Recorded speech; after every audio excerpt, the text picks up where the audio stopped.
Donald Trump यांना American supreme कोर्टानं दणका दिलाय। टॅरिफचा निर्णय हा बेकायदेशीर ठरवलेला आहे। अधिकार वापरत असताना मर्यादा ओलांडली गेली असा ठपका त्यांच्यावर ठेवण्यात आलाय। कायदेमंडळाच्या मान्यतेशिवाय निर्णय घेता येणार नसल्याचं सुद्धा त्यांनी स्पष्ट केलंय।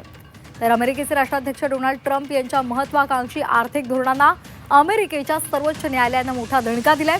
जागतिक व्यापारामध्ये अडथळे निर्माण करणारे विविध प्रकारचे टॅरिफ लागू करण्याचा डोनाल्ड ट्रम्प यांचा निर्णय कोर्टानं बेकायदेशीर ठरवलाय। डोनाल्ड ट्रम्प यांनी टॅरिफचा निर्णय घेताना अधिकाराचं उल्लंघन केलं असा ठपका त्यांच्यावर ठेवलेला आहे। कोर्टानं 6-3 अशा बहुमतानं हा ऐतिहासिक निकाल दिलेला आहे आणि त्यामुळे डोनाल्ड ट्रम्प यांनी जवळपास 100 देशांवर लादलेल्या टॅरिफवर प्रश्नचिन्ह निर्माण झाले।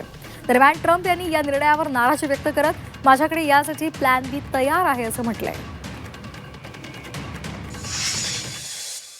अमेरिकन फेडरल कोर्टचा हा निर्णय अपेक्षितच होता आणि तो डोनाल्ड ट्रम्प यांच्या विरोधामध्ये जाणारा होता।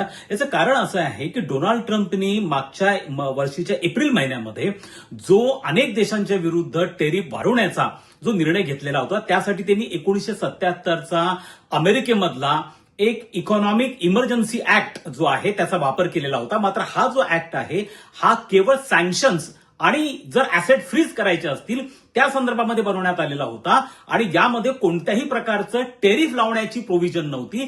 जर अमेरिकेच्या घटनेनुसार टेरिफ लावण्यासंदर्भात एखादा निर्णय घ्यायचा असेल तर ते अधिकार अमेरिकन काँग्रेसचे आहेत आणि अमेरिकेच्या फेडरल कोर्टने केवळ याच तांत्रिक मुद्द्यावरती बोट ठेवलं आणि डोनाल्ड ट्रम्प यांनी लावलेले जे टेरिफ होते, जे पूर्णपणे एकाधिकार पद्धतीने लावण्यात आलेले होते आणि ते अन्यायकारक होते, ते पूर्णपणे स्ट्रक डाऊन केलेले आहेत, ते रद्द केलेले आहेत। आणि सगळ्यात महत्वाचं म्हणजे गेल्या एप्रिल महिन्यापासून तर आतापर्यंत अमेरिकेमधल्या ज्या कंपन्यांनी ह्या वाढीव टेरिफनुसार आयात केलेली आहे किंवा त्यानुसार टेरिफ हे सरकारला भरलेलं आहे, त्यांना आता अमेरिकेच्या ट्रेझरी डिपार्टमेंटला कॉम्पन्सेशन द्यावं लागणार आहे।